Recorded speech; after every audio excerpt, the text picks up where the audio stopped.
Hi friends, hello, welcome back to our channel Hima Pavan blogs. ఎలా ఉన్నారండి? అందరూ బాగున్నారా? మేమైతే చాలా బాగున్నామండి. ఎవరైతే కొత్తగా మన ఛానల్ చూస్తున్నారో వాళ్ళైతే ప్లీజ్ సబ్స్క్రైబ్ చేసుకోండి. అలాగే వీడియో చూసే ముందు ఒక చిన్న లైక్ అయితే ఇచ్చేసేయండి. ఈ రోజు వ్లాగ్ వచ్చేసి నా స్టైల్లో నేను చికెన్ దమ్ బిర్యానీ ఎలా చేస్తానో చూపిస్తాను రండి. ఇంకా ముందుగా అయితే చికెన్ తీసుకుని మంచిగా వాష్ చేసుకుని అయితే పెట్టేసుకోవాలి. ఇంకా మేము ఇద్దరమే కాబట్టి ఎక్కువగా అయితే చేయట్లేదు, కొంచెం మాత్రమే చేస్తున్నాను. ఇంకా మనం వాష్ చేసుకున్న చికెన్లో అయితే 1 టేబుల్ స్పూన్ కారం, 1 టేబుల్ స్పూన్ ఉప్పు, కొద్దిగా పసుపు, ఇంకా ధనియాల జీలకర్ర పౌడరు, గరం మసాలా, బిర్యానీ మసాలా, 2 టేబుల్ స్పూన్ల పెరుగు, అల్లం వెల్లుల్లిపాయ పేస్ట్, నిమ్మరసం, ఇంకా బిర్యానీ మసాలా ఉంటుంది కదా మనకి, అవి కొద్దిగా అయితే మొత్తం అయితే యాడ్ చేసుకున్నాను. అలాగే ఇంకా కొద్దిగా ఆయిల్ కూడా యాడ్ చేసుకుని ఇంకా మొత్తం చికెన్కి పట్టేలాగా మసాలాలన్నీ బాగా అయితే మిక్స్ చేసుకుని కలిపేసి సైడ్కి అయితే పెట్టేయాలి. ఒక హాఫ్ అన్ అవర్ అయినా దాన్ని మ్యారినేట్ చేసి అలా అయితే వదిలేయాలి, నానుతూ ఉంటుంది మంచిగా.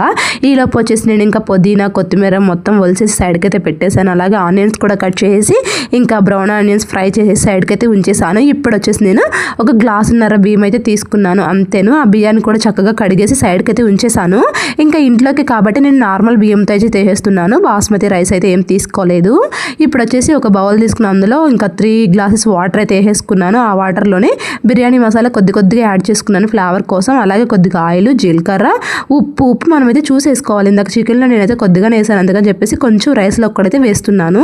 ఇంకా వాటర్ బాగా మరుగుతున్నప్పుడు మనం నానబెట్టుకున్న బియ్యాన్ని వేసి ఒక 70% అయితే కుక్ చేసుకోవాలి.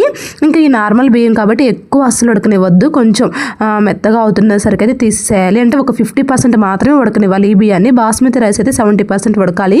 మనం బియ్య గింజలా పట్టుకుంటే ఇరిగేలాగా అయితే. ఇప్పుడైతే స్టవ్ ఆఫ్ చేసి అన్నం మొత్తాన్ని ఇంకా జాలిగరిటి సహాయంతో ఒక్క చుక్క వాటర్ కూడా లేకుండా వడకట్టుకుంటూ మనం ముందుగా మ్యారినేట్ చేసుకున్న చికెన్ పై అయితే లేయర్స్ లా అయితే అన్నాన్ని అయితే వేసేసుకోవాలి.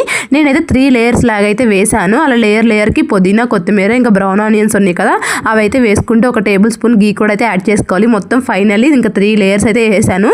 ఇలా 3rd లేయర్ పైన ఇంకా కాజు కూడా అయితే వేసేసి ఇంకా నెయ్యి కూడా వేసేసి నేను కొద్దిగా పసుపు కలిపిన వాటర్ కూడా అయితే యాడ్ చేశాను, కొద్దిగా రంగు కోసం అని చెప్పేసి. ఫుడ్ కలర్స్ ఏమి యూజ్ చేయకుండా ఇంకా ఇలా మొత్తం అన్ని వేసేసిన తర్వాత ఇప్పుడు ఆన్ చేసి మీడియం ఫ్లేమ్ పైన 5 మినిట్స్ ఉంచాలి. ఇంకా సిమ్లో పెట్టేసి ఒక హాఫ్ అన్ అవర్ అయితే ఇంకా అలా అయితే వదిలేయాలి. దానిపైన బరువు పెట్టాలి దమ్ పోకుండా. ఇంకా అంతే, హాఫ్ అన్ అవర్ తర్వాత తీసి చూస్తే మనకైతే గుమగుమలాడే వేడి చికెన్ దమ్ బిర్యానీ అయితే రెడీ అయిపోతుంది.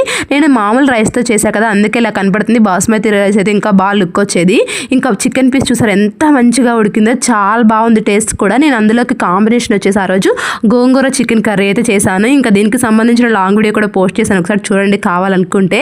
ఇంకా అందులోకి కీరా, నేను క్యారెట్, లెమన్ అన్ని కట్ చేసి పెట్టుకుని మేమైతే మంచిగా అయితే లాగిచ్చేసాము. మీకు ఎలా అనిపించిందో వీడియో కమెంట్ చేయండి, నచ్చినట్లయితే లైక్ చేయండి, షేర్ చేయండి, అలాగే సబ్స్క్రైబ్ చేసుకోవడం మాత్రం అస్సలు మర్చిపోకండి. మీరు కూడా ఒకసారి ట్రై చేయండి. Thank you for watching, bye.